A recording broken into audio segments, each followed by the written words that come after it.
السلام عليكم ورحمة الله وبركاته. نحمد الله العظيم ونصلي على رسوله الكريم أما بعد. அன்பான பெரியோர்களே, அல்லாஹ்வின் கிருபையால் தராவி தொழுகையை தொழுது முடித்துவிட்டு அல்லாஹ்வை பற்றி பேசுவதற்காக நாம் எல்லாம் அமர்ந்திருக்கிறோம். ரப்பு சுப்ஹானஹு வ தஆலா நாம் தொழுத தொழுகைகளை குறையில்லாமல் நிறைவாக பரிபூர்ணமாக கபூல் செய்வானாக. ஆமீன். அதனுடைய நன்மைகளை முழுமையாக ரப்புல் ஆலமீன் நம் அனைவர்களுக்கும் நிரப்பமாக வழங்கிடுவானாக. ஆமீன். சங்கையானவர்களே, இன்றைக்கு தராவியில் ஓதப்பட்ட ஒரு வசனம், வமன் அஅரல அன் ஸிக்ரி. அல்லாஹ் சொல்கிறான், யார் என்னை நினைவு கூறுவதை விட்டும் புறக்கணித்து செல்கிறார்களோ ஃபஇன்ன லஹு மஈஷத்தன் லன்கா, அவருக்கு உலக வாழ்க்கையை நாம் நெருக்கடியான வாழ்க்கையாக ஆக்கிவிடுவோம். அதோடு மாத்திரமல்ல, யௌம நஹ்ஷுருஹு யௌமல் கியாமத்தி அஅமா, நாளைக்கு கியாமத்தில் அவரை நாம் எழுப்புகிற போது கண் தெரியாத குருடனாக எழுப்புவோம். அல்லாஹ் சொல்கிறார். இப்போ அல்லாஹ்வுடைய சிந்தனை இல்லாமல், அல்லாஹ்வுடைய ஞாபகம் இல்லாமல் உலகத்தில் நாம் வாழ்ந்தால் நாளை கியாமத்தில் அல்லாஹ் நம்மை எழுப்புகிற போது எப்படி எழுப்புறான்? அல்லாஹ்வுடைய சிந்தனை இல்லாமல் வாழ்ந்தவர்களை குருடர்களாக.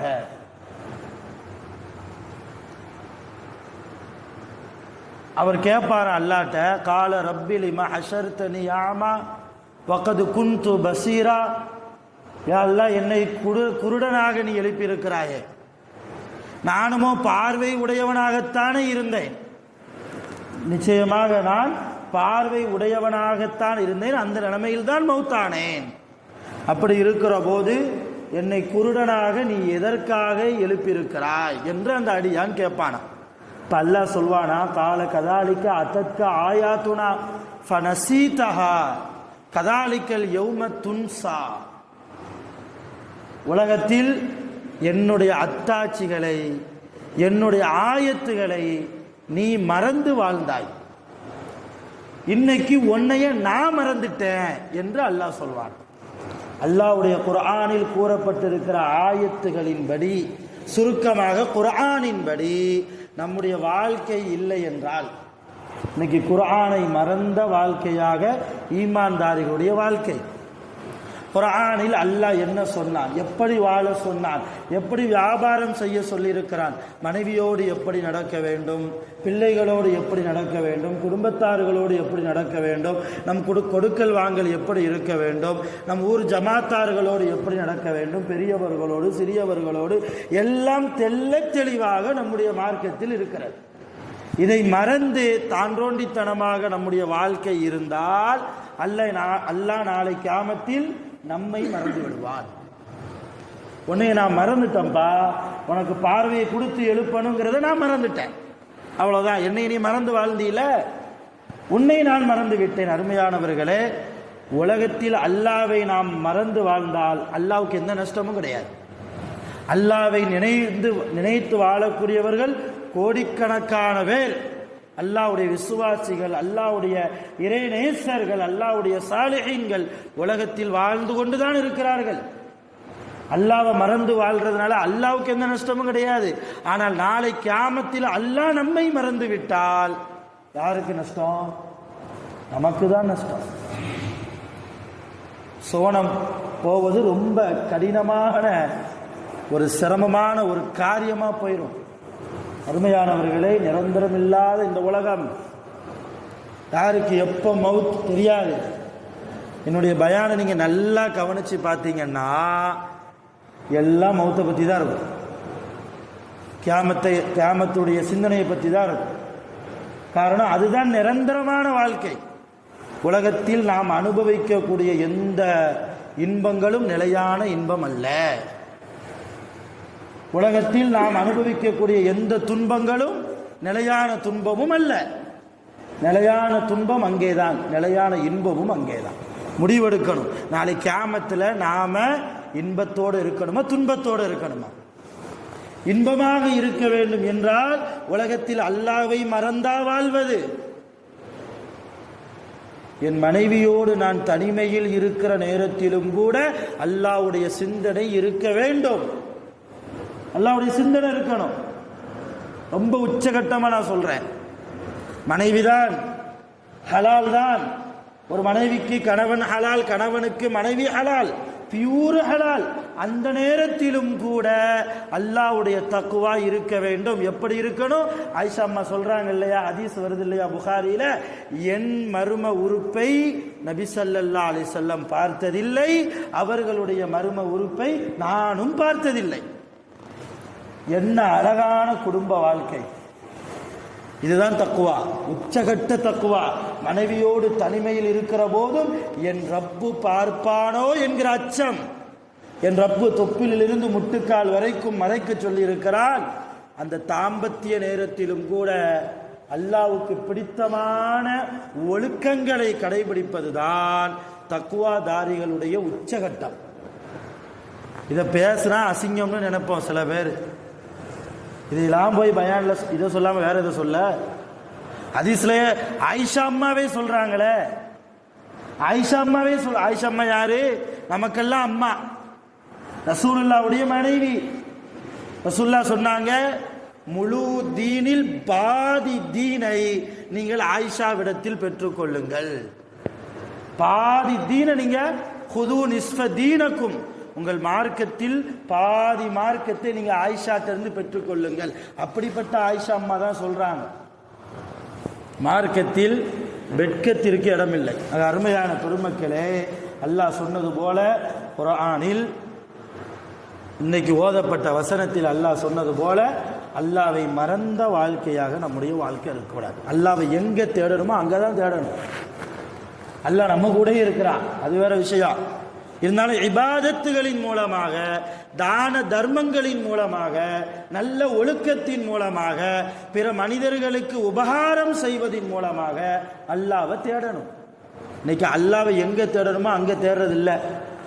ஒரு நாளைக்கு 5 வக்துனா 2 வக்து தொழுதுட்டா அல்லாஹ் கிடைச்சிருவான்னு நினைச்சுக்கிட்டு இருக்கிறோம். அப்படி இல்லை. 5 வக்து தொழுதாலே லா இலாஹ இல்லல்லாஹ் முஹம்மது ரசூலுல்லாஹ். முல்லா நஸ்ருத்தீன் வீட்டை பூட்டுனா சாவிய மேல் கூரையில் வைப்பார். வீட்டுக்கு மேலே உள்ள கூரையில் வச்சுட்டு போவார். இது அவருடைய பழக்கம். ஒரு நாள் வீட்டுக்கு பக்கத்தில் கொஞ்சம் வெளிச்சமான பகுதியாக இருக்குது, அங்கே ஏதோ தேடிக்கிட்டு இருக்கிறார் முல்லா நஸ்ருத்தீன். இப்போ அங்கே வந்தவங்கெல்லாம் கேட்குறாங்க, என்ன முல்லா என்னத்தை தேடுறேன்னு கேட்குறாங்க. இல்லை, வீட்டு சாவியை காணோம், அதான் தேடிக்கிட்டு இருக்கேங்கிறார் முல்லா. வீட்டு சாவியை காணோம், தேடிக்கிட்டு இருக்கிறேன். நாங்களும் தேடட்டுமா? தாராளமாக தேடுங்களேன், தாராளமாக தேடுங்க, கிடைச்சா தாங்க, ரொம்ப புண்ணியமாக போகும். உதவி கேட்குறாரு முல்லா. அப்போ எல்லாரும் தேடுறாங்க. முல்லா விளையாட்டான ஒரு மனிதராக இருந்தாலும் கூட ரொம்ப அறிவாளி, ரொம்ப சிந்தனை உள்ளவர். முல்லா நஸ்ருத்தீனுக்கும் அவர் மனைவிக்கு மத்தியிலேயே நிறைய சமாச்சாரம் நடக்கும். முல்லாவுடைய மனைவி ரொம்ப சந்தேக பேர்வழி. முல்லா நஸ்ருத்தீனுடைய மனைவி பெரிய சந்தேக பேர்வழி. ஒருக்கா முல்லா வெளியிருந்து போயிட்டு வீட்டுக்குள்ளே வந்தார், சட்டையை கழட்டி போட்டார். அந்த அம்மா சட்டையை ரொம்ப உத்து உத்து பார்த்துச்சு. பார்த்தா ஒரு முடி கிடச்சிருச்சு. இந்த பொத்தானில் பட்டனில் இருந்து ஒரு முடி கிடச்சிருச்சு. உடனே சண்டை, என்னையை தவிர வேற எதுவும் வச்சிருக்கியா? 2வது மனைவி 3வது மனைவி எதாவது வச்சிருக்கியா? சந்தேகம் தானே, சண்டை. அப்படிலாம் ஒன்றும் இல்லைம்மான்னு சமாளிக்கிறதுக்குள்ளே பெரும்பாடாகி போச்சு. மறுநாள் முல்லா அதே மாதிரி வெளியே இருந்து வீட்டுக்குள்ளே வரும்போது கொஞ்சம் அட்வான்ஸாக சட்டையை அப்படி பார்த்துக்கிட்டாரு. நேற்று மேப்படியாக தேவையில்லாமல் சண்டை போட்டா, இன்னைக்கு அந்த மாதிரி சண்டை எதுவும் வந்துடக்கூடாது, ஏதாவது முடி எதுவும் இருக்கா, அவர் கண்ணில் எதுவும் படலை. வந்து சட்டையை கழட்டி போட்டார். 2வது நாள் அந்த அம்மா உத்து பார்த்துச்சு. கோபம், சரியான கோபம். அட பாவி முல்லா, நேத்தாவது ஒரு குமரியோட தொடர்பில் இருந்துட்டு வந்த, இன்னைக்கு ஒரு கிளவியா பாரு வெள்ளை முடி இருக்குன்னு காமிச்சான். அவர் வெள்ளை சட்டையில் வெள்ளை முடி தெரியல முல்லாவுக்கு. 3வது நாள் முல்லா எப்படியும் இன்னைக்கு மனைவிட்ட திட்டு வாங்கவே கூடாதுன்னு சொல்லி இன்ச்சு பை இன்ச்சா ஒவ்வொரு இடமா பூத கண்ணாடிலாம் போட்டு சட்டையை கலட்டி எல்லாம் உதறி பார்த்து தேடி எதுவுமே இல்லை. இன்னைக்கு எப்படி சண்டை போடுறான்னு பார்ப்போம். அப்படின்னு சொல்லி வீட்டில் போய் சட்டையை கழட்டி போட்டார் முல்லா. அந்த அம்மா எதுவுமே கண்டுக்கல. ஏதோ சொல்லுவாங்க இல்லையா, தெருவில் போகிற ஓனான அந்த கதையா, என்ன இன்னைக்கு எதுவும் என் சட்டையில் எதுவும் பார்க்கலையா, போய் பாரு அப்படின்னு இவராக ஏற்றி விட அந்த அம்மா போய் நல்லா பார்க்க கடுமையான கோபம். முதல் நாளாவது ஒரு குமரி, நேத்தாவது கிளவி, போயும் இன்னைக்கு ஒரு வழுக்கு தலையோடையா, போயும் இன்னைக்கு ஒரு வழுக்க தலையோடையா, முடியில்லாத ஒருத்தியோடையா நீ தொடர்பில் இருந்துட்டு வந்திருக்க. அதான் முல்லாவுடைய மனைவிக்கும் முல்லாவுக்கும் இப்படி நிறைய சமாச்சாரங்கள் நடக்கும். எதுக்கு சொல்றேன்னா, அப்படிப்பட்ட மனைவி கூட கூட முல்லா அன்பாக வாழ்ந்திருக்கிறார். இப்போ நான் என்ன சொல்ல வந்தேன்னா, அந்த வெளிச்சத்தில் வீட்டு சாவியை தேடிக்கிட்டு இருக்கிறார் முல்லா. கூட எல்லாரும் வந்து தேடுறாங்க, சாவி கிடைக்கல. இப்போ ஒரு ஆள் கேட்டார், முல்லா வீட்டை பூட்டினியா? பூட்டினேன். சாவியை எங்கே வச்ச? வீட்டுக்கு மேலே கூரையில் தான் வச்சேன். அட பாவி, வீட்டுக்கு மேலே கூரையில் வச்சினா வச்ச இடத்துல போய் பார்க்காம வீட்டிலேருந்து கொஞ்சம் தூரம் தள்ளி கொஞ்சம் வெளிச்சமாக இருக்கு அந்த இடத்துல போய் தேடுறிய, எங்கே வச்சு அங்கே போய் பாரு அப்படின்னு ஒரு ஆள் சொல்ல, முல்லா சொன்னாராம், கொஞ்சமாவது அறிவு இருக்கா? என் வீட்டை பாரு, என் வீட்டுக்கு வெளியே பாரு, வெளிச்சம் இருக்கா? வெளிச்சம் உள்ள இடத்துல தானே தேட முடியும். வெளிச்சம் உள்ள உங்களுக்கு நான் சொல்றது புரியும்னு நினைக்கிறேன். வெளிச்சம் உள்ள இடத்துல தானே ஒரு பொருளை தேட முடியும். என் வீட்டில் தான் இருட்டா இருக்க, நான் எப்படி தேட முடியும்னாரா முல்லா.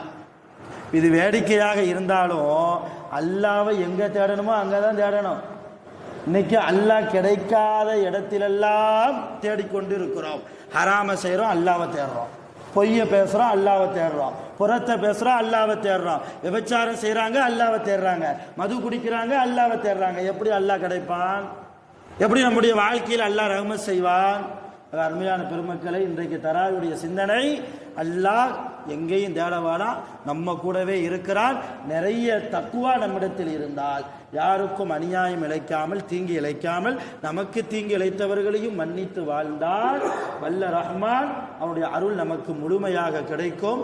குறிப்பாக அல்லாஹ்வை மறக்காத வாழ்க்கையாக நம்முடைய வாழ்க்கையை நாம் ஆக்க வேண்டும். வல்ல ரஹ்மான் அப்படிப்பட்ட நல்ல நசீபை நம் அனைவர்களுக்கும் வழங்கிடுவானாக. ஆகிரு தஅவானா அல்ஹம்துலில்லாஹி ரப்பில் ஆலமீன். சுப்ஹானல்லாஹி வ பிஹம்திஹி, சுப்ஹானல்லாஹி வ பிஹம்திஹி, அஷ்ஹது அன் லா இலாஹா இல்லா அன்த, அஸ்தக்ஃபிருக வ அத்தூபு இலைக். ஆமீன். சுப்ஹான ரப்பிக ரப்பில் இஸ்ஸத்தி அம்மா யசிஃபூன், வ ஸலாமுன் அலல் முர்ஸலீன், வல்ஹம்துலில்லாஹி ரப்பில் ஆலமீன். ஸல்லல்லாஹு அலா முஹம்மத் ஸல்லல்லாஹு அலைஹி வஸல்லம். ஸல்லல்லாஹு அலா முஹம்மத் ஸல்லல்லாஹு அலைஹி வஸல்லம்.